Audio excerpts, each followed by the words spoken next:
작년 12월 23일에 미국 북부지방에 엄청난 눈폭풍이 몰아쳤습니다. 그날이 눈에 최고 많이 왔을 때가 120cm 정도 왔다고 합니다. 이만큼 정도 되겠죠. 제일 많이 왔는 도시가 버팔로라는 그런 도시에 눈폭풍으로 인해서 가장 피해가 컸다고 합니다. 혹시 여러분도 자동차들이 눈에 덮여져 있는 모습을 보았을 것이라 생각을 합니다. 이때 눈폭풍이 오는 그때에 한국인 9명이 또 가이드 한국인 1명하고 10명이 그 여행하다가 그 동네에 눈에 갇히게 되었습니다.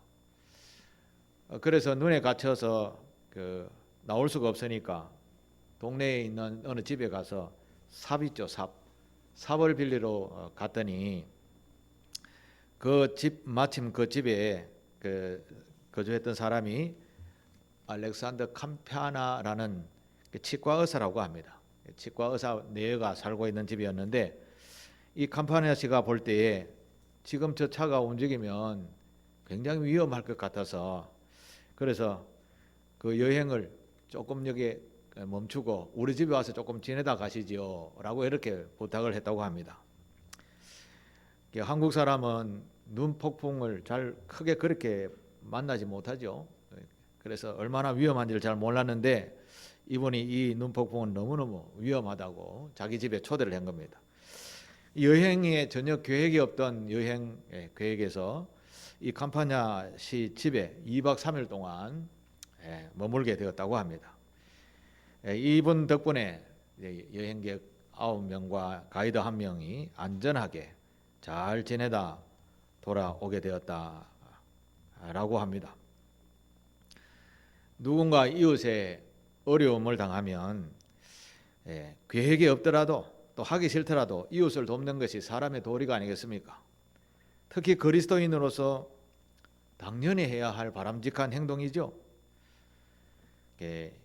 이 한국 여행객을 맞은 캄파냐 씨 집에서 2박 3일 동안 함께 살면서 한국 사람들이 가지고 간 음식들을 만들어서 먹고 한국 음식에 대한 이 새로운 새로운 생각을 가지게 되어져서 한국에 가서 꼭 한번 이런 음식을 또 한번 먹어봐야 되겠다 이런 생각을 하게 되었다고 합니다. 이런 이야기가 캄파냐 씨의 선행이 뉴욕 타임즈라는 신문 기사에 나기도 했었습니다. 그리고 지난달이 됐네요. 지난 6일 한국관광공사에서 지난 12월 달에 버팔로 인근에서 폭설에 고립된 한국인 관광객 9명에게 선뜻 자기 집을 내어주고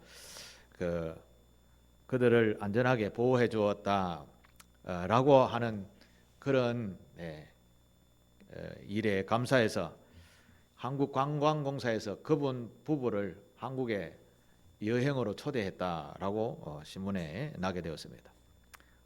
한국관광공사 뉴욕 지사장은 이렇게 말했습니다. 폭설 속에서 위기에 처한 한국인 관광객들을 구해준 미국인 부부에 대한 감사의 표시로 초청하게 되었습니다. 은혜를 잊지 않고 반드시 보답하는 대한민국의 이미지도 전 세계에 전달하고 싶습니다. 라고 기사에서 말씀을 했습니다.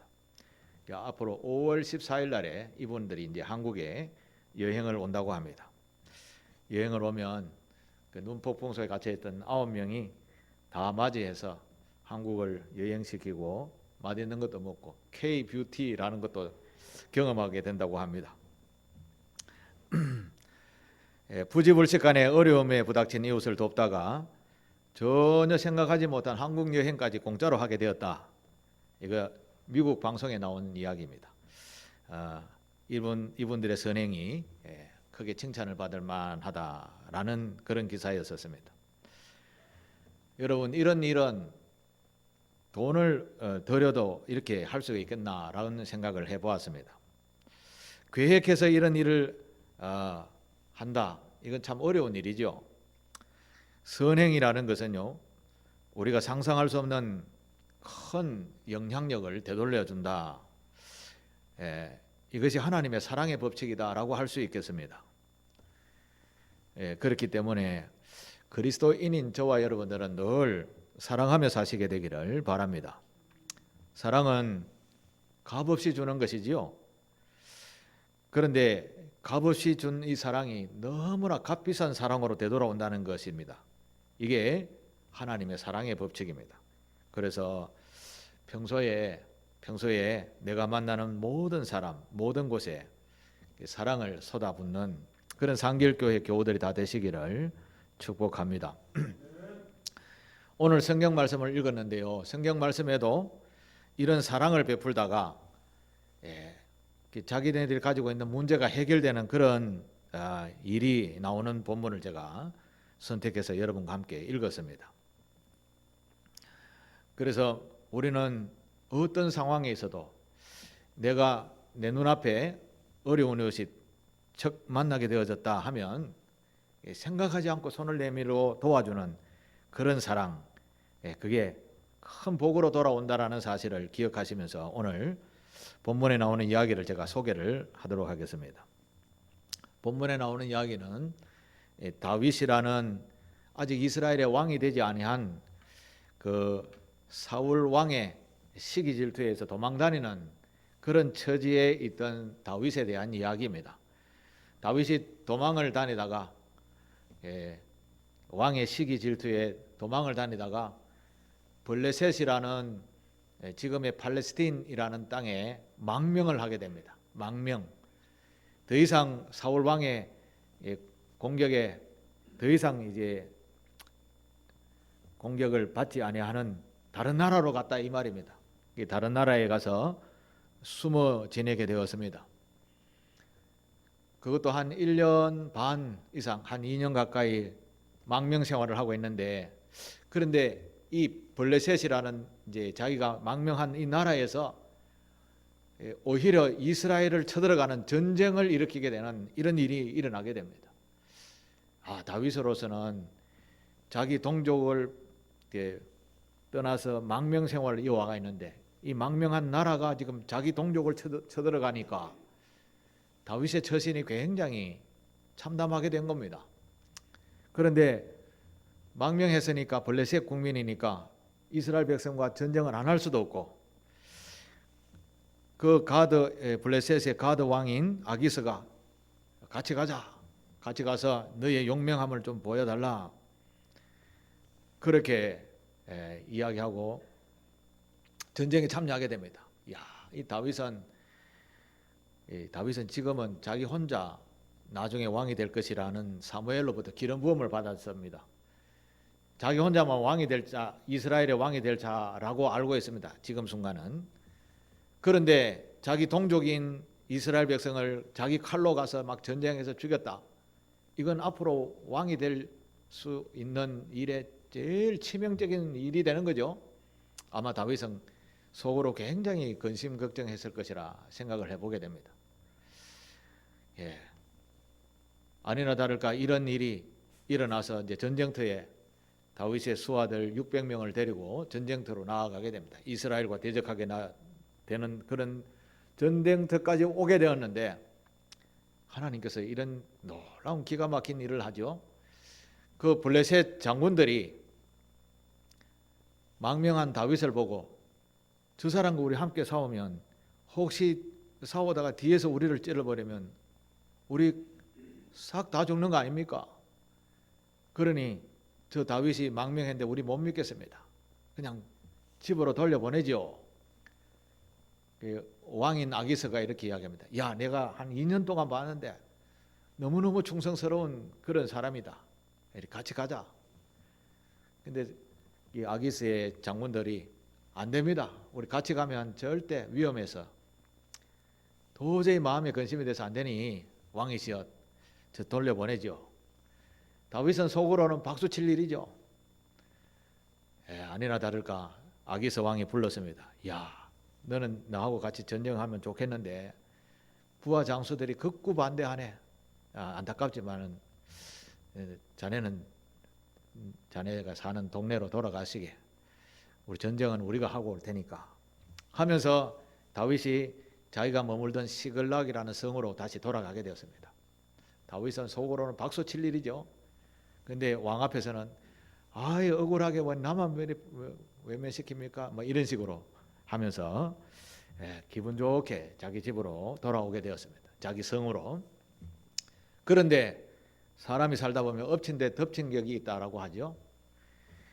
집으로 돌아왔는데 마침 집을 한 2, 3일 비우는 동안에 그 자기가 살던 시글락이라는 성 밑에 아말렉이라는 땅을 완전히 이렇게 돌아다니면서 하는 유목 생활하는 그런 민족이 있었는데 아말렉이라는 나라에서 자기 동네 시글락과 유대 지방의 작은 성들과 블레셋의 작은 성들을 쳐들어와 가지고 막 싹 짐승 사람들까지 싹 포로로 다 잡아서 도망을 가버리게 된 겁니다. 이 다윗이 자기 부하들과 성에 돌아와 보니 성에 아무도 없는 겁니다. 우리말로 하면 개미 새끼 한 마리도 없을 정도로 짐승, 양 뭐 이런 싹 다 그리고 가족들까지 남녀노소 할 것 없이 싹 다 포로로 다 잡아가 버린 겁니다. 이런 상황이 우리의 상황이 되었다라고 하면 어떻게 되겠습니까? 눈이 뒤집혀지지 않겠습니까?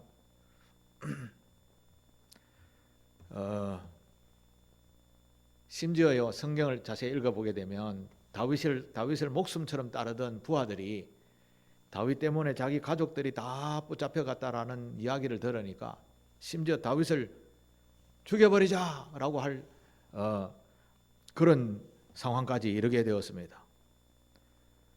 완전히 인간으로서는 눈이 뒤집힐 정도의 상황까지 가게 되었다라고 할 수 있는 거죠. 우리가 세상을 살아가면서 이런 일은 만나지 않아야 되죠. 그래서 우리는 늘 여호와 하나님 아버지 나의 삶을 도와주십시오. 그렇게 기도하며 살아야 합니다. 우리는 오늘 4월달 첫 주를 맞이했는데 4월 한 달을 또 하나님의 은혜를 바라며 늘 기도하며 살아야 합니다. 이번 한 달도 하나님 지켜주십시오. 이렇게 살아야죠. 다윗이 이런 절박한 상황에 처하게 되었습니다. 물론 자기의 부하 장수들도 그랬습니다. 이때 다윗은 어떤 일을 행하는가 우리를 본받아야 합니다. 칼 들고 우왕좌왕 해봐야 어디 가서 어떻게 가족들을 찾을지도 모르죠. 자기들이 살던 밑에 땅은 너무너무나 광야한 광야고 사막과 같은 그런 광야인데 어디 가서 어떻게 찾을지도 모릅니다. 그러니까 칼 들고 뛰어가봐야 어디로 가는지 모르게 그냥 시간만 보낼 수밖에 없지요. 이때 다윗은 무엇을 하는가? 그래서 오늘 본문 7절 8절입니다. 제가 한번 읽겠습니다. 다윗이 아히멜렉의 아들 제사장 아비아달에게 이르되, 제사장 예배를 집전하는 목사와 같은 사람을 불렀습니다. 그리고 에봇을 내게로 가져오라. 아비아달이 에봇을 다윗에게로 가져가매, 이제 하나님께 예배할 때 거룩한 예복을 입고 기도하는 것과 같은 그런 예식을 다윗이 취하게 된 거죠. 제가 오늘은 성찬식을 하기 때문에 가운을 입었습니다. 하나님의 거룩한 보혈의 피를 기념하는 성찬식 앞에서는 인간의 몸을 감춘다라는 의미로 이렇게 가운을 입습니다. 보통 때는 그냥 하나님의 말씀을 전하기만 하지 인간의 모습을 감춘다라는 의미로 잘 안 입는데, 물론 입어도 괜찮습니다만 꼭 성찬식 할 때는 이렇게 입고 합니다. 마찬가지로 다윗은 하나님 앞에 에봇을 입고 앞에 섭니다. 그리고 8절에 다윗이 여호와께 묻자와 이르되 내가 이 군대를 추격하면 따라잡겠나이까 하니 여호와께서 그에게 대답하시되 그를 쫓아가라. 내가 반드시 따라잡고 도로 찾으리라. 이런 응답을 하나님으로부터 받게 됩니다. 다윗은 절체절명의 순간에 여호와를 찾습니다. 저와 여러분도 기가 막힌 일을 만났을 때 어디 하소연할 데가 없을 겁니다. 우왕좌왕할 때가 많습니다. 그러나 그때 정말 우리는 하나님을 찾아야 합니다. 그런 마음과 생각을 가지고 하나님 앞에 엎드려 하나님 이거 어쩌지요? 라고 기도할 때 하나님께서 은혜를 베푸셔서 길을 열어 주시는 것입니다.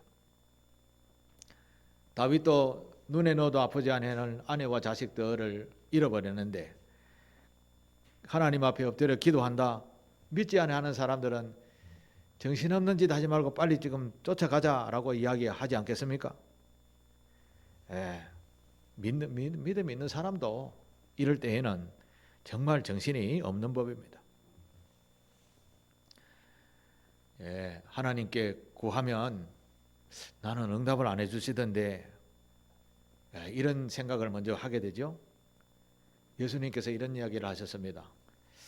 너희가 얻지 못하면 구하지 않았기 때문이다 라는 말씀도 하셨고요. 그리고 왜 못 얻는가 하면 너희 가운데 죄가 가득하면 어찌 그것을 들어주겠느냐 라는 말씀을 하셨습니다. 다윗은 늘 하나님을 바라보면서 하나님께 묻고 듣고 행하는 사람이었습니다. 그러니 이 절체절명의 순간에서도 하나님께서 응답을 해주시지요. 그런데 우리는 늘 죄와 동행하며 살아갑니다. 죄와 동행하며 살아가는데 하나님 도와주이소라고 하면 금방 그래 뭘 도와줄꼬 이렇게 하지 않는다라는 겁니다. 왜냐하면 우리 안에는 육신의 소욕과 욕심들이 가득한데 극선에 계시는 하나님이 어찌 우리의 이야기를 다 금방금방 들어주시겠습니까? 이걸 해결하는 방법은 우리 예배 때에 참회의 기도하지요. 참회의 기도. 그와 같이 하나님 앞에 정결한 모습으로 설 때에 하나님께서 응답을 해주시는 것입니다. 신앙인이 하나님의 음성을 절대 들어보지 못했다. 그것은 자기 책임입니다. 자기의 허물과 죄를 하나님 앞에 고백하면 반드시 하나님께서 만나주시고 응답해 주신다는 것을 기억하시고 끊임없이 자신을 정결하게 유지 발전시켜 나가게 되시기를 바랍니다. 우리는 하나님 앞에 설 때 죄의 문제를 먼저 해결해야 됩니다. 죄의 문제 해결하고 나서 구하면 반드시 응답해 주시는 것입니다. 마태복음 19장에 보면 어느 부자 청년에 대한 이야기가 나옵니다. 예수님께 나와서요. 부자 청년이 예수님 어떻게 하면 영생을 얻을 수 있겠습니까? 그렇게 질문을 했습니다. 예수님께서 그럼 네가 율법을 다 지키면 영생을 얻을 수 있다. 그렇게 이야기하니까 청년이 율법은 제가 어렸을 때부터 정말 잘 지켜왔습니다. 그런데 아직까지도 확신이 들지 않습니다. 그러니까 예수님께서 그러면 네가 가진 소유물을 다 이웃에게 나누어주고 다 나누어주고 나를 따르라. 그렇게 말씀을 했습니다. 그 말씀이 마태복음 19장 21절 22절에 나오는데요.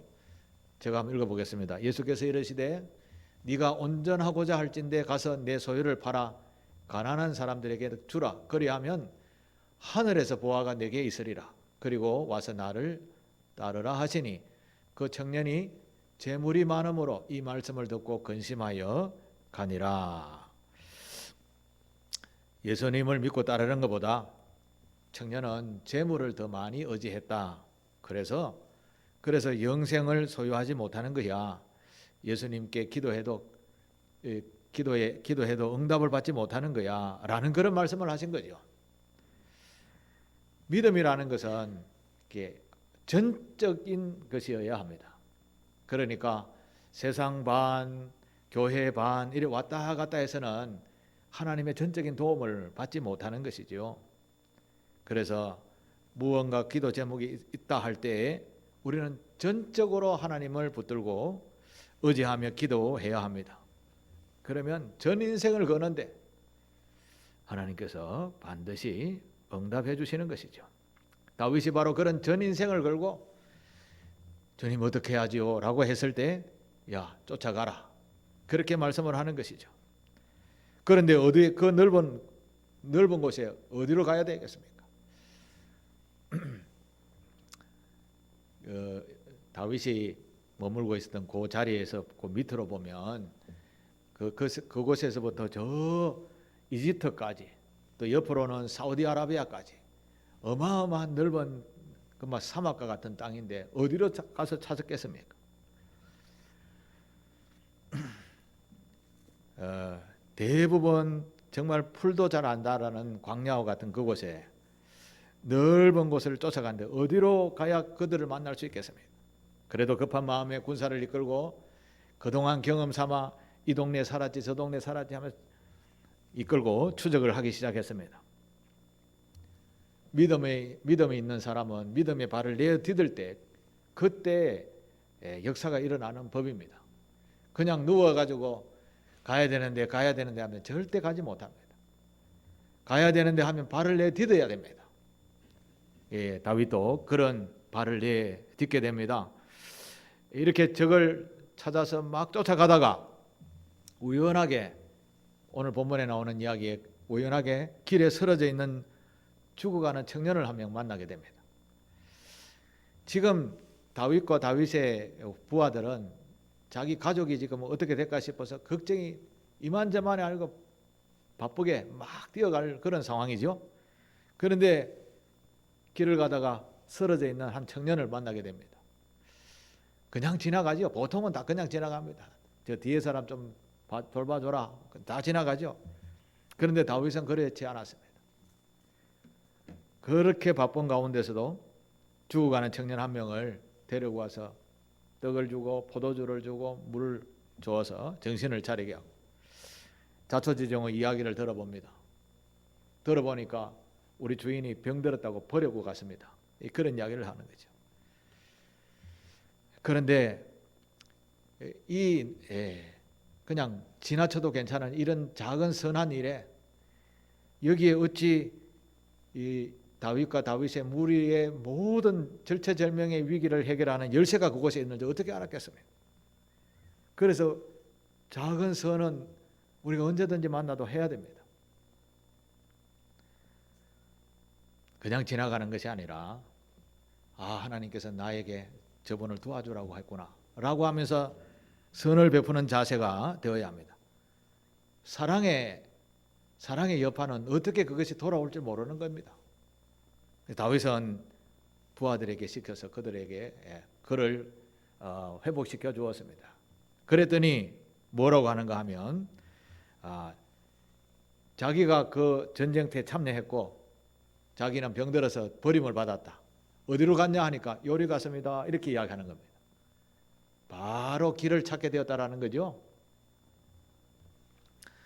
다윗에게는 이 한 사람 질병 들린 사람을 그냥 지나칠 수 있는 작은 일이었습니다. 그런데 이 작은 일에 선을 베푸니까 이 선이 어떻게 돌아왔는가 하면 가족을 찾게 되는 그리고 전리품도 더 많이 찾게 되는 이런 일들을 만나게 되었다라는 것입니다.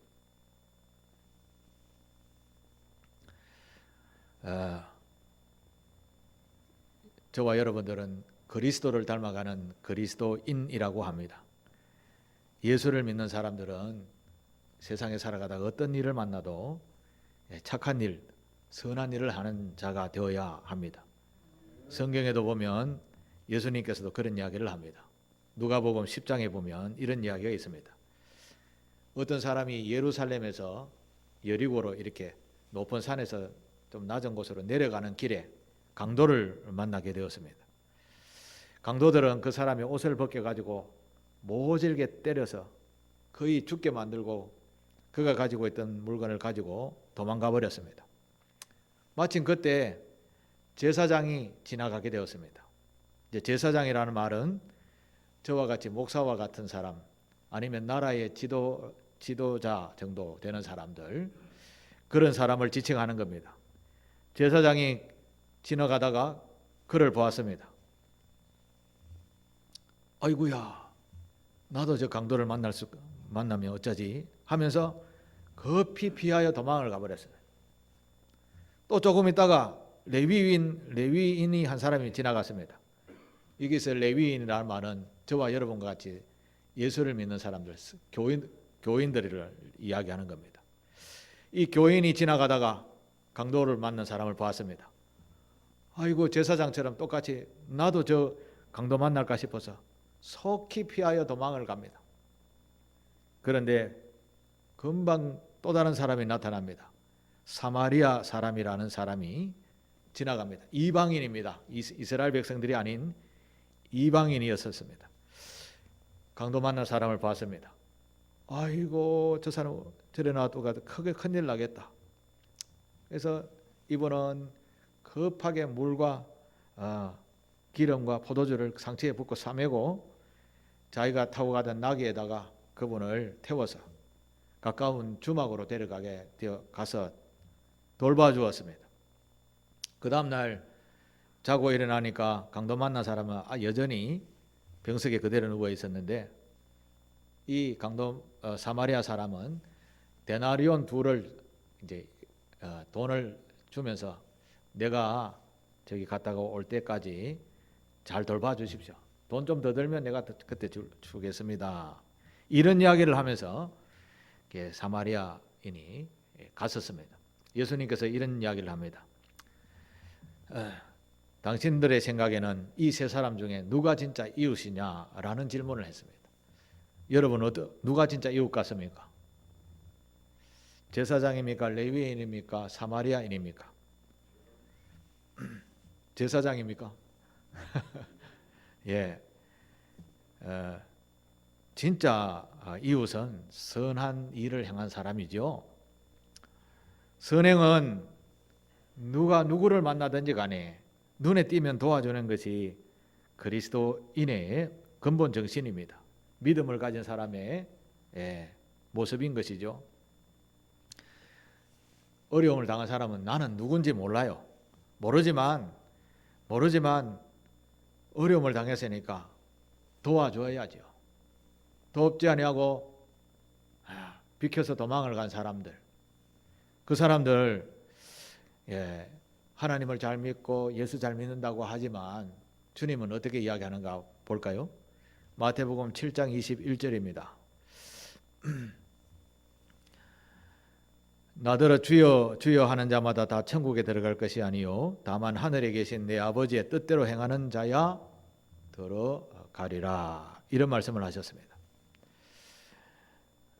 제사장과 레위인이 천국에 갔을 때 예수님께서 너희들은 저 불법을 행하는 자니까 지옥에 가라 했을 때 제사장이 이런 이야기합니다. 아니, 우리가 얼마나 주의 이름으로 선지자 노릇을 했으며 또 귀신도 쫓아내었으며 권능을 주어서 전도도 얼마나 많이 했습니까? 그런데 지옥에 가라고요? 예수님께서 7장 23절, 마태복음 7장 23절 이런 이야기합니다. 그때 내가 그들에게 밝히 말하되 내가 너희를 도무지 알지 못하니 불법을 행하는 자들아 내게서 떠나가라 하리라. 이런 말씀을 하셨습니다. 자, 무늬만 제사장이고 무늬만 레위인이다 라고 선한 일을 행하지 않은 사람들은 결론적으로 뭐라고 말합니까? 불법을 행하는 자고 나는 너희들 몰라 라는, 주여 주여 해도 천국에 다 들어가지 못한다 라고 하시는 말씀인 것이죠. 행함이 없고 실천이 없고 연약한 사람을 봐도 모른 척하고 지나가는 사람은 주님과 상관이 없다라는 말씀입니다. 그래서 믿음 있는 사람은 늘 우리의 생활 속에서 만나는 일들마다 아름다운 열매를 맺는 그런 삶을 살게 되는 겁니다. 눈앞에 어려운 이웃이 보였다? 그러면 도우시기를 바랍니다. 다윗은 바쁜 걸음을 걷는 가운데 쓰러진 한 청년을 도왔다가 그의 가족이 있는 곳을 알게 되어서 속히 가족들을 다 구원해 주게 되었습니다. 그리고 아말렉 군대들을 쳐서 멸하고 그들이 가지고 있는 재산까지 다 얻어서 손해본 사람들에게 다 전리품을 다 나누어 주었습니다. 이런 선행을 하니 이스라엘 백성들의 마음에는 저분이 진짜 우리의 지도자가 되어야 되지 않겠냐? 자연히 백성들의 마음 속에 다음 왕은 저분이다, 이런 생각을 가지게 된 것입니다. 하나님은 참으로 놀라운 방법으로 이 다윗이라는 인물을 이스라엘의 왕위에 올리게 됩니다. 다윗이 왕 되고 싶어서 얼마나 선거하면서 이 한 표 찍어주십시오라고 절대 그러지 않았습니다.